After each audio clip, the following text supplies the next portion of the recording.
Assalamualaikum warahmatullahi wabarakatuh.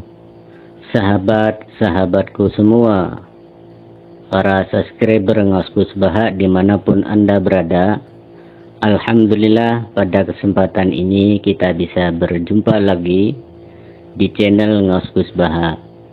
Mari kita ikuti pengajian atau pengawasan yang beliau sampaikan. Semoga kita semua diaku oleh beliau sebagai santrinya. Amin. Assalamualaikum warahmatullahi wabarakatuh. Bismillahirrahmanirrahim. Tabarakalladzi nazzala al-furqana ala 'abdihi liyakuna lil 'alamina nadhira. Allahumma shalli wa sallim wa barik ala sayyidina Maulana Muhammadin wa ala alihi wa sahbihi asma'in. Amma ba'du. Semua yang hadir saya hormati, karena kalau mau nyebut sudah disebut Pak Rektor sebagai bentuk penghormatan bahwa ingatannya jenengan itu bagus, pokoknya kayak yang disebut Pak Rektor. Kedua, saya alhamdulillah ini rektornya tawaduk sekali, tahu diri, jadi alhamdulillah bagus. Singkat cerita, beliau pernah ke rumah saya sama Pak Lutfi sama Pak Arsoyo, minta saya ikut jadi pembina di Badan Wakaf. Ya karena diteror, didatangi orang-orang sepuh, saya bilang iya gitu. Kalau ada Jawa itu kalau didatangi itu kan kayak diteror. Yes. Padahal saya di sini tuh lama sekali. Derekno Profesor Zaini ikut bantu. Karena latar belakang beliau itu sastra adab. Dulu di Al-Azhar sama dengan Profesor Kures, seniornya Pak Kures. Saya mulai kecil nekuni fikih, terutama fikih. Tapi karena bapak saya itu hafal Quran, keluarga saya itu banyak yang hafal Quran. Hafal beneran, maksudnya itu hafal betul itu. Nah, sehingga saya juga ikut hafal. Nah, kenapa judulnya seperti ini? Ini makalah nanti di taskhih istilahnya pondok bareng-bareng Pak Kures. Jadi Indonesia yang damai ini nggak lepas dari peran kitab-kitab yang datang ke kita, datang ke Indonesia. Misalnya arti kemenangan. Arti kemenangan itu tafsir yang datang ke kita. Yang paling terkenal kan tafsir Munir, karangannya Syekh Nawawi Al-Jawi. Itu beliau menyebut kemenangan umat Islam itu kemenangan logika. Logika bahwa alam raya ini dimulai dari satu Tuhan yang berstatus wajibil wujud. Tentu lebih masuk akal ketimbang logika yang lain. Misalnya logika nihilisme, bahwa alam ini dimulai dari ketiadaan. Karena itu melahirkan satu teori ketiadaan menciptakan yang ada. Jadi nanti membingungkan, ada teori al-adamu yakhluqu maujudan, sesuatu yang enggak ada itu menciptakan yang maujud. Itu tentu enggak ketemu nalar. Ini saya baca ya, nanti di taskhih Pak Kures. Awal makalah, saya baca Arabnya. Jadi yang pernah kuliah di Fakultas Syariah ini dosennya banyak yang santri saya ini, tapi nggak berani baca depan saya. Nanti kalau salah langsung dipecat sama Pak Rektor. Saya di sini tuh mulai tahun 2000 sama Profesor Zaini. Dulu belum rektor itu Pak Fatullah. Tahu-tahu jadi atasan saya nih. Enggak bener, tapi nanti di akhirat atasannya saya lagi nanti. Karena yang bisa nyafaati itu orang hafal Quran itu. Jadi harus bisa baca ya. Kata Syekh Nawawi, wa may yatawallallaha wa rasulahu walladzina amanu fa inna hizballahi humul ghalibun. Siapa yang mempertuhankan Allah, mengikuti semua aturannya Allah, seterusnya terus pasukan Allah itu pasti menang. Ini ikut Al-Maidah 56. Wa may yattakhidhum awliya fin nusrah fa innahum junduwa wa junduwa humul ghalibun ala a'daihim bil hujjah fa innaha mustamirratun abadan amma bisaulah wa daulah faqad yuhlabun. Jadi kemenangan umat Islam yang permanen itu kemenangan logika. Kalau kemenangan perang, kemenangan bernegara, kemenangan sosial, orang Islam ya pernah kalah. Zaman Nabi Sugeng saja pernah mengalami kalah periode Mekah. Ketika periode Madinah juga pernah mengalami kalah di peristiwa perang Uhud. Tapi kalah sosial ini tidak ada pengaruhnya dengan kalah secara logika. Logika bahwa alam ini dimulai dari satu Tuhan, wajibil wujud, tentu lebih mudah dicerna. Makanya beliau ngendikan menang itu ala a'daihim bil hujjah fa innaha mustamirratun abadan, karena logika itu yang abadi. Artinya gini, ketika kita secara sosial ekonomi kalah, mungkin secara apa kalah, meskipun kita tidak ingin kalah, tapi jangan pakai ukuran itu. Nanti jangan-jangan ketika kita kalah kaya sama nyuwun sewu non muslim, atau kalah kaya sama yang sholat, buruhnya orang tidak sholat, yang sujud, buruhnya orang yang tidak sujud, Anda tidak perlu merasa kalah. Ketika Anda kerja dan tolabul halal, itu yang merintahkan Allah. Jadi Anda tidak pernah buruh di mata Allah, distatuskan tolabul halal, orang yang mencari apa? Halal, dan itu ibadah. Karena Islam hanya ngakui hukumnya Allah. Dulu Sayyidina Ali karramallahu wajhah pernah ajjaro nafsahu li Yahudiyan, juga pernah kerja di orang Yahudi. Tapi nggak merasa hina karena tolabul halal itu perintah Allah. Dulu Nabi pernah nggak punya uang. Alhamdulillah ditiru banyak umatnya, kalau nggak punya uang itu banyak, alhamdulillah.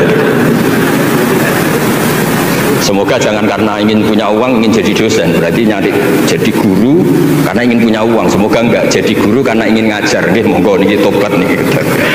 Jadi walhasil terus akhirnya Nabi itu mau beli gandum lah atau makanan. Cara Indonesia mungkin beras. Cara Jawa itu ngutang. Terus kata orang Yahudi, jaminannya apa Muhammad? Nabi sempat bilang, ngendikan, saya ini dipercaya langit, masa kamu tidak percaya saya? Kata orang Yahudi, itu menurut orang Islam, saya ini Yahudi. Walhasil Nabi terus rohanahu dir'an. Nabi menggadekan rompi perang sebagai jaminan kalau kapan-kapan tidak kuat bayar. Ya muamalah sama orang Yahudi. Jadi intinya tafsir yang datang ke kita itu banyak cerita. Bahkan cerita fitnah min adzabil qabri itu ceritanya Sayyidah Aisyah itu didatangi dua perempuan Yahudi. Sayyidah Aisyah itu dermawan sekali. Ya memang orang-orang soleh itu jubila auliya wala sakha. Orang soleh itu pasti dermawan. Ya, karena sering dikasih, terus si orang Yahudi, perempuan Yahudi ini mendoakan semoga kamu diselamatkan dari siksa kubur. Sama sih ingat redaksi di kitab Bukhari itu. Walam an'am an usaddiqahuma, kata Sayyidah Aisyah, saya tidak nyaman membenarkan dia karena dua orang ini orang Yahudi. Setelah Nabi datang terus diceritani sama Sayyidah Aisyah, itu benar bahwa nanti memang ada adzabil qabri. Semenjak itu ada isti'adzah min adzabil qabri. Allahumma inni a'udzubika, seterusnya sampai min adzabil qabri wa min fitnatil mahya. Dan masih banyak lagi cerita-cerita sosial Nabi yang Nabi tertawa-tawa ketika orang Yahudi bilang nanti pas kiamat itu kan hancur semua Muhammad. Lalu orang-orang sudah mati diletakkan di mana? Semuanya terus orang Yahudi cerita-cerita, terus Nabi tertawa-tawa, fadhika hatta badat nawajibuhu tasdiqan lima qalahul habru. Nabi tertawa-tawa, oh iya benar. Semenjak itu ada ilmu bersama bahwa kalau orang Yahudi, orang Nasrani cerita ilmiah itulah tusaddiquhum wala tukadzibuhum. Kamu jangan ngambil sikap membenarkan, juga jangan ngambil sikap mendustakan. Kamu benarkan jangan-jangan pas yang muharraf, yang tipuan. Kamu dustakan jangan-jangan yang masih orisinil. Makanya secara ilmiah Nabi ngendikan la tusaddiquhum wala tukadzibuhum. Intinya tidak ngambil sikap ekstremis itu juga ajaran tafsir yang sampai ke kita. Karena kita ini butuhnya menang fil hujjah. Dan Allah sering ngendikan di beberapa ayat, diantaranya tentu qul falillahil hujjatul balighah. Makanya di sini saya itu profesor sering ngaji di sini Pak Kures, tapi entah lupa apa tidak, saya itu sering ngaji direktorat sama Pak Fathul Wahid. Harusnya sudah jadi kiai karena sering ngaji sama saya. Tapi kalau jadi kiai kan, kata Profesor Zaini itu pernah cerita, kalau jadi kiai itu rezekinya agak jelas, nggak per bulan dapat apa gaji. Makanya Pak Zaini pas ketua ini, sayang Bu Ova nggak hadir karena beliau di Jakarta Putri. Pak Zaini sekarang yang jadi rektor di UGM. Itu ada Ustadz latihan kiai itu jatuh di Indramayu, pas itu beliau ketua wilayah itu Kemenak di Indramayu. Itu jatuh, santrinya tuh susahnya bukan main, tapi kata kiainya nggak apa-apa, masih kan. Ternyata yang dipegang itu salam tempel itu. Jadi badannya nggak dipikir tapi masih, karena dulu jadi kiai itu susahnya minta ampun. Makanya profesi ini sudah jarang yang mau. Kalau jadi kiai artis banyak yang mau, karena makanya saya jadi kiai di UI itu sering istighfar, jangan-jangan ini kategori elit sehingga hisabnya besar. Makanya saya ini termasuk kiai orisinil. Jadi saya dipaksa jadi kiai di sini, tapi sering nggak mau karena saya ini kiai betul. Jadi kalau fasilitas banyak takut hisap. Kalau kiai nggak betulan, fasilitas banyak tambah seneng. Nah ini bukan nyindir siapa-siapa, ini memang aturan ikhlas begitu. Mukhlisin Alauddin, enggak nyindir siapa-siapa, memang aturannya begitu. Saya cerita di keluarga saya yang masih megangi itu. Di pondok itu ajaran pertama itu tauhid, dan itu mesti diajari sifat pertama Allah itu wajibul wujud kita bakok mukhalafatul hawadis. Dan mereka sering beri contoh. Kenapa tafsir Munir Bismillahirrahmanirrahim pertama yang diterangkan oleh tafsir Munir Senawi Al-Jari. Kenapa Al-Quran dimulai dari ba? Dan ba dimulai ada titiknya satu. Itu Allah seakan-akan mau maklumatkan bahwa awalu hadil mawjudat adalah nuqtah wahidah. Pertama wujud, kamu gambar apa saja. Saya sering cerita ini tak ulang-ulang. Kamu gambar apa saja, entah gambar jelek, entah bagus, tetap dimulai dari satu titik.